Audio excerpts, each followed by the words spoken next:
যুক্তরাষ্ট্রের ব্যাংকিং খাতের ধসের ধাক্কায় এখন টালমাটাল ইউরোপের আর্থিক খাত। কয়েকদিনের ব্যবধানে যুক্তরাষ্ট্রে ৩ ব্যাংক বন্ধের পথ ধরে এবার দেউলিয়া হওয়ার দ্বারপ্রান্তে বিশ্বের প্রভাবশালী আর্থিক প্রতিষ্ঠান সুইজারল্যান্ডের ক্রেডিট সুইস ব্যাংক। ১৬৭ বছরের পুরনো এই ঐতিহ্যবাহী ব্যাংকটিকে বাঁচানোর শেষ প্রচেষ্টা চলছে বলে জানিয়েছে আন্তর্জাতিক সংবাদ মাধ্যম। সহায়তায় এগিয়ে এসেছে সুইজারল্যান্ডের সরকার ও আর্থিক খাত।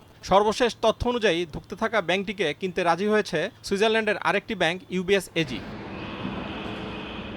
সোমবার শেয়ারবাজারে লেনদেন শুরুর আগেই অধিগ্রহণ প্রক্রিয়া নিষ্পত্তির চেষ্টা চলছে বলে জানিয়েছে আন্তর্জাতিক সংবাদ মাধ্যম রয়টার্স। এ বিষয়ে শনিবার রাতেই জরুরি বৈঠকে বসেন সংশ্লিষ্টরা। রয়টার্স জানিয়েছে ব্যাংকটিকে কিনে নিতে চাপ দেয়া হচ্ছে ইউবিএস এজিকে। তবে কয়েকটি বিষয়ে সুরাহা না হওয়ায় এখনও ঝুলে আছে প্রক্রিয়াটি।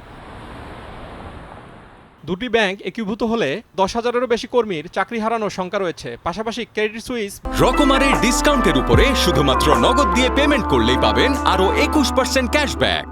বন্ধ করার খরচসহ পুরো প্রক্রিয়ার আইনি খরচও দাবি করছে ইউবিএস এজি। রয়টার্স জানিয়েছে ক্রেডিট সুইস কিনতে সুইজারল্যান্ডের সরকারের কাছে $৬ বিলিয়ন সহায়তা চেয়েছে ইউবিএস এজি। তবে এ বিষয়ে মন্তব্য করেনি কোনো পক্ষই।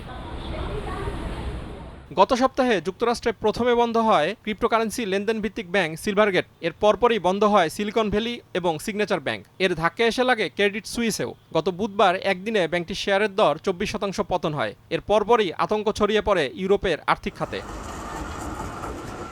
এক পর্যায়ে সুইজারল্যান্ডের কেন্দ্রীয় ব্যাংক থেকে জরুরি ভিত্তিতে $৫৪ বিলিয়ন ঋণ নেওয়ার কথা জানায় ক্রেডিট সুইস। তবে এই সহযোগিতাও যথেষ্ট না হওয়ায় শেষ পর্যন্ত প্রতিদ্বন্দ্বী ইউবিএস এজির দ্বারস্থ হতে হয় ক্রেডিট সুইসকে। বিশ্বের ৩০টি গুরুত্বপূর্ণ ব্যাংকের একটি ক্রেডিট সুইস। বিশ্লেষকরা মনে করছেন বিশ্বজুড়ে বিনিয়োগ ও ধনী গ্রাহকদের সম্পদ রক্ষণাবেক্ষণের জন্য পরিচিত ব্যাংকটির পতন হলে এর প্রভাব এসে পড়বে পুরো বিশ্বের আর্থিক ব্যবস্থায়। রাইসুল ইসলাম, সময় সংবাদ।